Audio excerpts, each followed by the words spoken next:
പരമ്പരാഗതമായി കൈമാറി വരാത്ത ഒരു ഇൽമിനും സ്ഥാനമില്ല. ഇത് ഒരു കാര്യം മനസ്സിലാക്കുക. രണ്ടാമതായിട്ട് നാം മനസ്സിലാക്കേണ്ട രണ്ടാമത്തെ അടിത്തറ, ഒരു കാര്യത്തെക്കുറിച്ച് ശരീഅത്ത്, ഇത് സുന്നത്ത്, ഇത് ബിദ്അത്ത്, ഇത് സുന്നത്ത്, ഇത് അനാചാരം, ബിദ്അത്ത് എന്നിങ്ങനെ വേർതിരിക്കുന്നതിനുള്ള അളവ് പോലെ എന്താണ്? ഏത് അടിസ്ഥാനത്തിലാണ് ഒരു കാര്യത്തെ സുന്നത്ത് എന്ന് പറയേണ്ടത്? ഏത് അടിസ്ഥാനത്തിലാണ് ഒരു കാര്യത്തെ അത് ബിദ്അത്താണ്, അനാചാരമാണ് എന്ന് നാം പറയേണ്ടത്? അഷ്റഫുൽ ഖൽഖ് സല്ലല്ലാഹു അലൈഹി വസല്ലം തങ്ങൾ ചെയ്തത് അല്ലെങ്കിൽ തങ്ങൾ പറഞ്ഞത് ഇതൊക്കെ സുന്നത്തും, തങ്ങൾ ചെയ്യാത്തത് തങ്ങൾ പറയാത്തതൊക്കെ ബിദ്അത്ത് എന്ന് പറയുകയാണെങ്കിൽ നബി സല്ലല്ലാഹു അലൈഹി വസല്ലം തങ്ങളുടെ സഹാബാക്കളിൽ വലിയൊരു സംഘത്തെ ബിദ്അത്തുകാരാക്കി ഒതുക്കി തള്ളേണ്ടി വരും. അള്ളാഹുവിന്റെ റസൂലിന്റെ മുമ്പിലിരുന്ന് ശരീഅത്ത് എന്തെന്ന് ദീർഘകാലം തങ്ങളുടെ കൂടെയിരുന്ന് പഠിച്ച അള്ളാഹുവിന്റെ റസൂൽ നമ്മളോട് ഈ സ്വഹാബത്തിനെ നിങ്ങൾ പിൻപറ്റിക്കോളയും എന്ന് നമ്മളോട് ധൈര്യത്തോടുകൂടി തങ്ങൾ പ്രഖ്യാപിച്ച ആ സ്വഹാബാക്കളിൽ വലിയൊരു വിഭാഗത്തിന് ഇസ്ലാമെന്ന് പുറത്താക്കേണ്ടി വരും. അവരൊക്കെ ബിദ്അത്ത് വാദികളാണെന്ന് പറയേണ്ടി വരും. അവരൊക്കെ അനാചാരം ഉണ്ടാക്കിയവരാണെന്ന് പറയേണ്ടി വരും. അതിന്റെ അർത്ഥം അള്ളാന്റെ റസൂല് തന്നെ പറഞ്ഞത് ബിദ്അത്ത് ഉണ്ടാക്കാൻ പറഞ്ഞു എന്ന് പറയുന്നൊരവസ്ഥയിലേക്ക്. അപ്പൊ എന്താണ് ബിദ്അത്ത്? ഇന്ന് നാം നമ്മുടെ മുന്നിൽ അവതരിപ്പിക്കപ്പെടുന്നത് മുഴുവനും നബിതങ്ങൾ ചെയ്തിട്ടുണ്ടോ? ഇതാണല്ലോ ചോദിക്കുന്നത്. അള്ളാന്റെ റസൂല് ചെയ്തിട്ടുണ്ടോ? ഇല്ല. എന്നാ ബിദ്അത്ത്?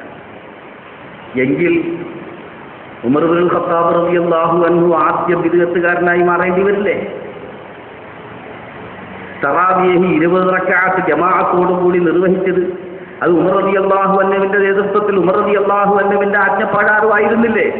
അപ്പൊ ഈ സമുദായത്തിൽ ബിദ്അത്ത് ഉണ്ടാക്കിയത് ആരാണ്? ഖലീഫത്തുൽ മുസ്ലിമീൻ ഉമർ ഇബ്നുൽ ഖത്താബ് റളിയല്ലാഹു അൻഹു ആണ് എന്നല്ല അവിടെ വരുന്നത് മുഴുവൻ സഹാബാക്കളും. കാരണം അന്ന് ഉമർ ഇബ്നുൽ ഖത്താബ് റളിയല്ലാഹു അൻഹു തറാവീഹ് 20 റക്അത്ത് ജമാഅത്തോടുകൂടി നടപ്പിലാക്കിയപ്പോൾ ഒരു സഹാബിയും അതിനെ എതിർത്തില്ല. അപ്പൊ അന്ന് ജീവിച്ചിരുന്ന മുഴുവൻ സഹാബികളും അള്ളാന്റെ റസൂൽ ആരെയൊക്കെ കുറിച്ച് അബൂബക്കറിൻ ഫിൽ ജന്ന, അബൂബക്കർ റളിയല്ലാഹു അൻഹു ഇല്ലായിരുന്നു, വഫാത്തായി പോയി. പിന്നെ അസുഖത്തിൽ മുബശ്ശിറയായി ബാക്കി പറയപ്പെട്ടവരൊക്കെ ഉമർ ഫിൽ ജന്ന, ഉസ്മാൻ ഫിൽ ജന്ന, അലി ഫിൽ ജന്ന, തൽഹ ഫിൽ ജന്ന, സുബൈർ ഫിൽ ജന്ന, സഅദ് ഫിൽ ജന്ന, സഈദ് ഫിൽ ജന്ന, അബ്ദുറഹ്മാൻ ഇബ്നു ഔഫ് ഫിൽ ജന്ന എന്നിങ്ങനെ സ്വർഗ്ഗം കൊണ്ട് അല്ലാഹുവിന്റെ റസൂൽ സന്തോഷവാർത്ത അറിയിച്ച സ്വഹാബാക്കൾ മുഴുവൻ റളിതു ലി ഉമ്മത്തി മാ റളിയ ലഹാ ഇബ്നു ഉമ്മി അബ്ദ് വസഖിത്തു ലി ഉമ്മത്തി മാ സഖിത്ത ലഹാ ഇബ്നു ഉമ്മി അബ്ദ്. എന്റെ ഈ സമുദായത്തിന് ഏതെല്ലാം കാര്യങ്ങൾ ദീനാണെന്ന് ഇബ്നു ഉമ്മി അബ്ദ് പറയുന്നു അത് മുഴുവൻ ഞാൻ അംഗീകരിച്ചിരിക്കുന്നു. അഥവാ അബ്ദുല്ലാഹി ഇബ്നു മസ്ഊദ് റളിയല്ലാഹു അൻഹു. എന്റെ ഉമ്മത്തിൽ ഏതെല്ലാം ദീൻ അല്ല എന്ന് ഇബ്നു മസ്ഊദ് പറയുന്നു അത് മുഴുവൻ ഞാൻ അംഗീകരിച്ചിരിക്കുന്നു എന്ന് അല്ലാഹുവിന്റെ റസൂൽ പ്രഖ്യാപിച്ച ഇബ്നു മസ്ഊദ് റളിയല്ലാഹു അൻഹു. ഇങ്ങനെ തുടങ്ങിയുള്ള അന്ന് ജീവിച്ചിരിക്കുന്ന സഹാബാക്കളിൽ 99% സഹാബാക്കൾ, ഏതാനും കുറച്ചു പേരെല്ലാവരും വഫാത്തായി പോയിട്ടുള്ളൂ.